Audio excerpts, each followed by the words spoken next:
శ్రీమాత్రే నమ. జయ గురు దత్తాత్రేయ నమ. ఈ వీడియోలో మనం రాహు కేతు గ్రహాల ప్రభావం వివిధ రాశుల వారి మీద ఏ విధంగా ఉండబోతుంది, కాలసర్ప దోషం వల్ల లాభం కలుగుతుందా లేదా నష్టం కలుగుతుందా అన్న విషయాన్ని ఈ వీడియోలో పరిశీలించే ప్రయత్నం చేద్దాం. రాహువు ఒక విధంగా ఆశకి కారణమవుతుంటాడు. భూలోకం మీద ఉన్నటువంటి సర్వ సౌఖ్యాల మీద తనకి ఆధిపత్యం ఉంటుంది. ఉన్నటువంటి అన్ని సౌకర్యాలు తనకే కావాలని ఆశతో ఉండడం జరుగుతుంది. అంటే రాహుగ్రహ ప్రభావం ఎవరి మీద ఉంటుందో వాళ్ళకి విశేషమైనటువంటి ఆశ, అలాగే విపరీతమైనటువంటి గర్వం, కోపం, అంటే మామూలుగా 6 దుర్గణాలు అంటారు కదా, ఇవన్నీ కూడా అంతర్గతంగా రాహుగ్రహానికి అంతర్లక్షణాలు అన్నమాట. రాహు ఎప్పుడూ కూడా హీరో కావాలనుకుంటూ ఉంటాడు. అలాగే నాయకత్వ లక్షణాలు కలిగి ఉంటాడు. అన్యాయాన్ని ఎదిరించే ప్రయత్నం చేస్తుంటాడు. సో ఏది చేసినా కూడా ఇంటర్నల్గా తనకి స్వార్థం ఉంటుంది. ఈ విధంగా రాహు ఆశ, కోరికలు వీటి మధ్య ఎప్పుడు కూడా మానవుడు జీవిస్తూ ఉంటాడు. అంటే రాహుగ్రహ ప్రభావం ఉన్నవాళ్ళు. దానికి సంపూర్ణంగా వ్యతిరేక ఫలితాన్ని ఇచ్చేవాడు కేతువు. నిరాశ, నిస్పృహ, అలాగే 0 లక్షణాలు, ఎటువంటి కోరికలు ఉండవు. ఒక విధమైనటువంటి నిడారంబర యోగం, సన్యాస యోగం లాంటిది అన్నమాట. అంటే అన్నీ త్యజిస్తూ ఉంటాడు. తన దగ్గర ఉన్న ప్రతీది కూడా ఇవ్వడం జరుగుతూ ఉంటుంది. దానికి వ్యతిరేకంగా రాహు ప్రతీది కూడా తనకు కావాలనుకుంటాడు. అక్కర్లేకపోయినా కావాలనుకుంటూ ఉంటాడు. అది రాహు యొక్క లక్షణం. ఇది కేతువు యొక్క లక్షణం. ఒక రాహు విధానంగా దేనైనా ఎక్స్పెండ్ చేస్తుంటాడు. అది తన ఉన్న భావాన్ని కానీ, తను కలిసినటువంటి గ్రహాన్ని కానీ, ఆ భావ ఫలితాన్ని, ఆ గ్రహ ఫలితాన్ని పెంచుతూ ఉంటాడు, ఎక్స్పెండ్ చేస్తూ ఉంటాడు.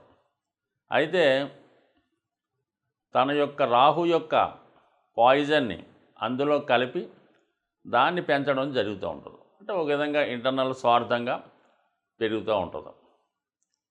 అయితే గురువు అలా కాదు. గురువుకు కూడా ఎక్స్పెండ్ చేసే శక్తి ఉంటుంది. గురువు ఏ భావంలో ఉంటే, పంచమ భావంలో ఉంటే అధిక సంతానాన్ని ఇస్తాడు. ధనస్థానంలో ఉంటే అధిక ధనాన్ని ఇస్తూ ఉంటాడు. అయితే రాహు కూడా ధనస్థానంలో ఉన్నప్పుడు అధిక ధనాన్ని ఇస్తాడు.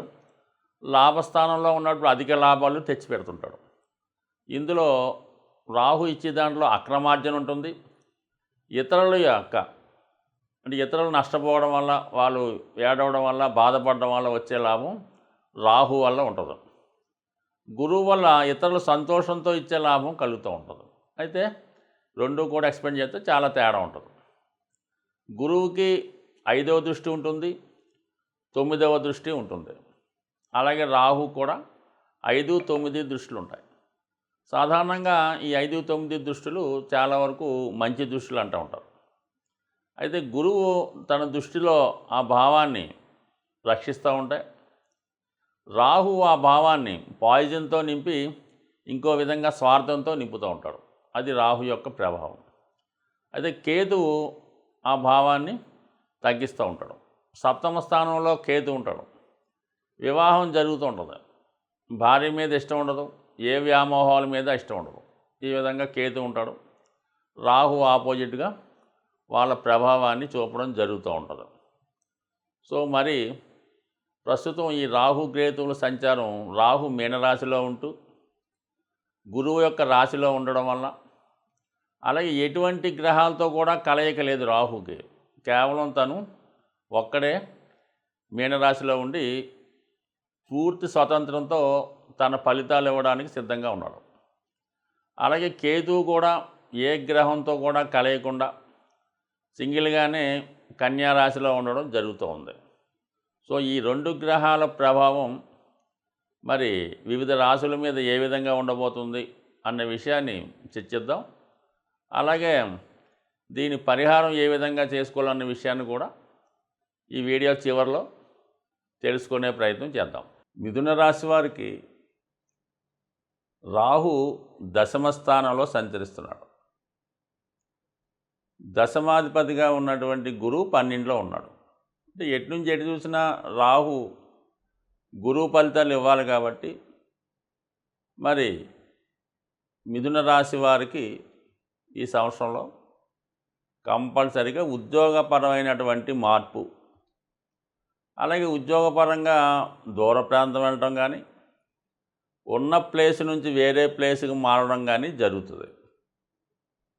అలాగే ఖచ్చితంగా ఉద్యోగంలో అభివృద్ధి రావడం జరుగుతూ ఉంటుంది అన్నమాట. అంటే ఒక బాధ్యతాయుతమైనటువంటి అధికార హోదా లాంటి సీట్లోకి వెళ్ళడం జరుగుతూ ఉంటుంది.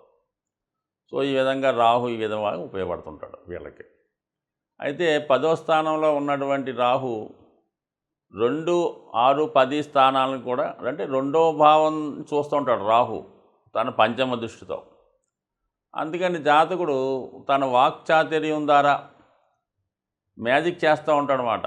అంటే మంచి మార్కెటింగ్ స్కిల్స్ కలిగి ఉండి సేల్స్మెన్షిప్ కలిగి ఉండి తన ప్రొడక్ట్ని మాయమాటలతోనో వేరే విధంగానో ఉన్నది లేనిది చెప్పి బాగా దాన్ని హైప్ చేసి దాన్ని అమ్మే ప్రయత్నం చేస్తూ ఉంటాడు. అంటే ఎక్కువగా ఈ మిథున రాశి వారు ఈ స్పెక్యులేషన్ సంబంధించిన దాంట్లో ఉంటారు. అంటే భూములు, ఈ రియల్ ఎస్టేట్స్ లాంటి స్థలాలు అమ్మడం, లేదంటే ఈ షేర్ మార్కెట్లో మార్కెటింగ్ చేయడం, ఈ విధంగా వాళ్ళు ఎక్కువగా పెద్దగా పెట్టుబడి పెట్టకుండా కేవలం వారి యొక్క స్కిల్స్ ద్వారా రొటేషన్ చేసే వాటిలో బాగా రాణిస్తూ ఉంటారు. ఏజెన్సీ టైప్ కూడా బాగుంటుంది కాబట్టి వీళ్ళకి అటువంటి వాళ్ళకి ఇది కొత్తగా వచ్చిన ప్రోడక్ట్ని ఏదైనా తీసుకొని మార్కెటింగ్ చేసుకొని అంత టాలెంట్ వీళ్ళకి ఉంటుంది కాబట్టి ఖచ్చితంగా దాంట్లో వీళ్ళు విజయం సాధిస్తారన్నమాట.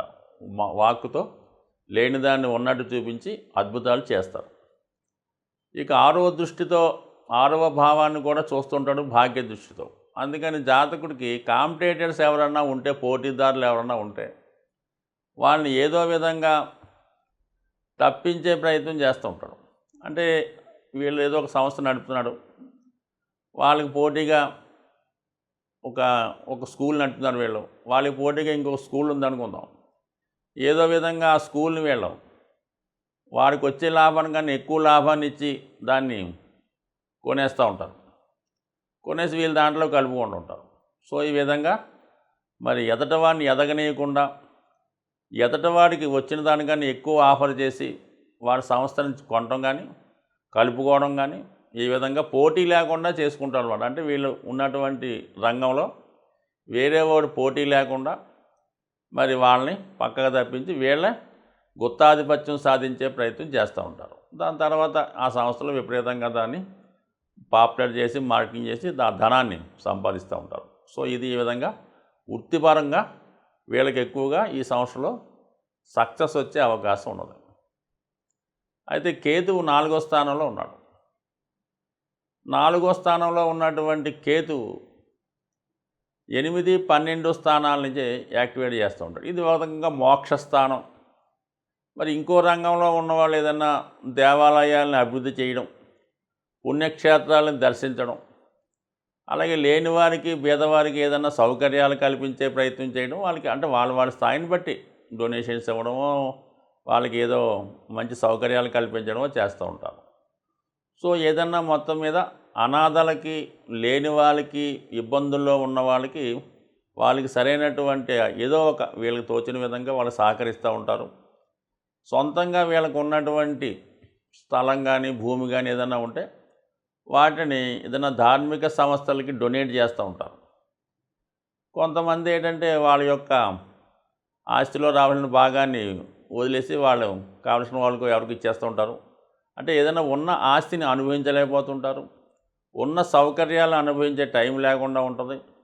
ఎక్కువగా ఇతరులకి హెల్ప్ చేసే ప్రయత్నంలో వీళ్ళు ఎక్కువగా ఉండి మంచి పేరుని సంపాదించే ప్రయత్నం చేస్తూ ఉంటారు. ఒక విధంగా ఇది 2 రకాలుగా ఈ రాహుకేతులు ఒక యాంగిల్లో వ్యాపారాన్ని ఏదో విధంగా ఇంప్రూవ్ చేసి ఎదటవాడితో పోటీ లేకుండా ముందుకెళ్ళే సంఘం ఒకవైపు కనబడుతుంటే, పూర్తి ఆధ్యాత్మిక చింతనలో ఉన్నదాన్ని దాన ధర్మాలకో ధార్మిక సంస్థలకో దానం చేసి డొనేషన్ చేసి లేదంటే కొంతకాలం పాటు ఏదైనా ఆధ్యాత్మిక కేంద్రంలో ఉండే ప్రయత్నంలో ఈ యాంగిల్లో నడిపే అవకాశం ఉంది. సో ఏ యాంగిల్ అన్నది ఏంటంటే జాతకుడి యొక్క లగ్నాన్ని బట్టి అతని యొక్క ఆలోచన బట్టి ఏ రంగం అన్నది నిర్ణయించుకోవడం జరుగుతూ ఉంటుంది. బట్ ఏదైనా ఈ రాహుకేతువులు ఎప్పుడు ఇటువంటి అంతర్మదనాన్ని సృష్టింటుంటాడు. అటు వెళ్దామా, ఇటు చేద్దామా, రాజకీయాల్లోకి వెళ్దామా, లేదంటే వ్యాపారం చేసుకుందామా, ఇటువంటి ఆలోచనలో ఎప్పుడూ కన్ఫ్యూజ్ చేస్తూ ఉంటారు జాతకుడిని ఈ రాహుకేతువులు. రాహు కేతు గ్రహాల ప్రభావానికి లోనప్పుడు ఎటువంటి పరిహారాలు తీసుకుంటే ఆ గ్రహాలు అనుకూలిస్తాయి అన్న విషయాన్ని మనం పరిశీలించే ప్రయత్నం చేద్దాం. అయితే రాహుగ్రహం ఒక విధంగా తాంత్రిక గ్రహం. అందువలన తాంత్రిక దేవతలైనటువంటి దశ మహావిద్యల్లో ఉన్నటువంటి అమ్మవారిని ఆరాధించడం వల్ల, వాటిని కొలచడం వల్ల, ఆ ఆలయాలు దర్శించడం వల్ల రాహు తొందరగా మనకి అనుకూలించే అవకాశం ఉంది. అయితే సాధారణ మానవుడికి ఆ దశ మహావిద్యల్లో ఉన్నటువంటి అమ్మవారిని పూజించడం కానీ, వాటిని ధ్యానించడం లేదంటే వాటిని బాగా పూజ చేసుకోవడం అలాంటి కార్యక్రమాలు చాలా వరకు చాలామందికి అందుబాటులో ఉండవు. అయితే ముఖ్యంగా ఈ దశ మహావిద్యల్లో ఉన్నటువంటి దేవతల్ని సరైనటువంటి గురువు లేకుండా ఆరాధించడం వల్ల ఇబ్బంది కలుగుతూ ఉంటుంది. అయితే ఏంటంటే అటువంటి దేవాలయాలు ఉన్నప్పుడు దగ్గరలో ఉన్నప్పుడు లేదనుకోండి దక్షిణ కాళి, మహాకాళి, కనకదుర్గ ఇలాగ శక్తి స్వరూపాలతో ఉన్నటువంటి దేవతలు, ఇది సింహం మీద అలాగే పులి మీద ఉన్నటువంటివి, శూలం ధరించి ఉన్నటువంటి దేవతలు, వీళ్ళని మీరు ఆరాధించడం వల్ల ఊరికే ఏమి ఎక్కువ చేయక్కర్లేదు. ప్రతి శుక్రవారం రోజు వీలైతే ఒక 8 శుక్రవారాలు అమ్మవారి ఆలయానికి దర్శించడం వల్ల ఖచ్చితంగా మీకు రాహు యొక్క అనుగ్రహం లభిస్తూ ఉంటుంది. అలాగే కేతు ఇంకా అందరికీ తెలిసిందే, ఎంతమందిని పూజించినా ఎటువంటి ఫలితం రాదు. కానీ కేవలం విఘ్నేశ్వరుణ్ణి ఆరాధించడం వల్ల కేతువు తొందరగా అనుగ్రహం రావడం జరుగుతూ ఉంటుంది. అంటే కేతు అంటూ అనుగ్రహించాడంటే మిగతా గ్రహాలు ఏది కూడా ఇవ్వలేనటువంటి ఫలితాన్ని లాభాన్ని కేతు గ్రహం ఇవ్వగలడం. కావాలని విఘ్నేశ్వరుణ్ణి ముఖ్యంగా సంకటహర చతుర్థి అలాగే వినాయకుడిని గరికతో అర్చించడం, లేదంటే గణపతి హోమం, లేదంటే వినాయకుడి టెంపుల్లో ఉండ్రాళ్ళు ప్రసాదంగా పెట్టి పంచిపెట్టడం, ఎప్పుడూ కూడా ఇలాంటి సింపుల్ రెమెడీస్తో మరి రాహు కేతువుల యొక్క అనుగ్రహానికి పాత్రలవడం మంచిది. ఒక విధంగా రాహు అనుగ్రహిస్తే ఎవ్వరూ ఇవ్వలేనటువంటి అఖండ ఐశ్వర్యాన్ని రాహుగ్రహం ఇవ్వడం జరుగుతుంది. అలాగే కేతువు ఆధ్యాత్మిక రంగంలో అత్యున్నతమైన వ్యక్తులుగా తీర్చిదిద్దే ప్రయత్నం కేతు గ్రహం వల్ల రావడం జరుగుతూ ఉంటుంది. ఒక ఆధ్యాత్మిక రంగంలో అభివృద్ధి చెందాలన్నా, శాశ్వత కీర్తి పొందాలన్నా కేతుగ్రహాన్ని ఫాలో అవ్వాలి. అలాగే మెటీరియలిస్టిక్ వరల్డ్లో అపర కుబేర్లుగా మారాలంటే రాహుగ్రహాన్ని ఫాలో అవ్వాలి. సో ఏదైనా నిజాయితీగా న్యాయంగా వెళ్ళినప్పుడు ఖచ్చితంగా ఏ గ్రహం అయినా అనుగ్రహించే అవకాశం ఉంటుంది. స్వస్తి.